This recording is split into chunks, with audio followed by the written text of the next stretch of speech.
নবী বলেন দুনিয়ার ভিতরে নিকৃষ্টতম চোর হলো নামাজ চোর। কি চোর? নবী বলেন দুনিয়ার ভিতরে নিকৃষ্টতম চোর হলো নামাজ চোর। সাহাবায়ে কেরাম প্রশ্ন করলেন, পয়গম্বর নামাজ আবার কেমনে চুরি করে? নবী আমার বলেন, যেই ব্যক্তি নামাজের রুকু সিজদাগুলো সুন্দরভাবে আদায় করে না, ধৈর্যের সাথে সময় নিয়ে সুন্দরভাবে আদায় করে না, কোন রকমের কাকের মতো শুধু ঠোকর দেয় আর উঠায়, রুকুতে গেল আবার উঠে গেল, সিজদা দিল উঠালো, তাসবিহগুলো সুন্দর করে আদায় করে না, নবী আমার বলেন এই লোকটাই হলো দুনিয়ার ভিতরে সব থেকে নিকৃষ্ট চোর, নামাজ চোর। বলেন নাউজুবিল্লাহ। মুসলমান নবীর উম্মতের দল, এজন্য ধৈর্যের সাথে ইবাদত করা। এক নম্বরে ধৈর্য ধারণ করব কোথায়? এক নাম্বার হলো ইবাদতের বেলায় ধৈর্য। আজ আমরা নামাজ আদায় করি, কিন্তু নামাজের ভিতরে আমাদের কোনো ধৈর্য নাই। কে কার আগে যত দ্রুত নামাজ পড়তে পারে, ঠিক না? কে কার আগে কত দ্রুত নামাজ পড়বে সেই চিন্তা।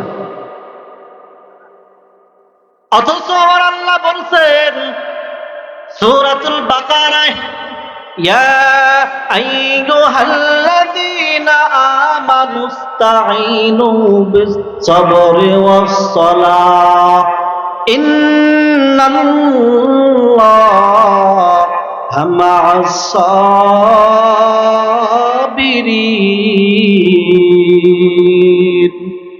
আল্লাহ তাআলা বলেন, গোলাম নামাজ আদায় কর, তবে ধৈর্যের সাথে নামাজ আদায় কর। আল্লাহ নামাজ আদায়ের হুকুম করলেন, তবে আগে বলেছেন ধৈর্যের কথা। ও বান্দা, ধৈর্যের সাথে সবরের সাথে নামাজ আদায় করো। আজ আমরা নামাজ আদায় করি, নামাজের ভিতরে কোনো ধৈর্য নাই। ইমাম সাহেব হুজুর সালাম ফিরাইছেন, ইমাম সাহেবের সুন্নাত শেষ হওয়ার আগে মুসল্লি মসজিদ অর্ধেক খালি। ইমাম সাহেবের 2 রাকাত পড়তে পড়তে মুসল্লিগো 6 রাকাত শেষ হয়ে যায়। আবার আলহামদুলিল্লাহ অনেক মুসল্লি আছে সময় নিয়ে ধৈর্যের সাথে সুন্দর করে নামাজ আদায় করে। এই তাড়াহুড়োর নামাজের কোনো ভ্যালু আল্লাহর কাছে নেই।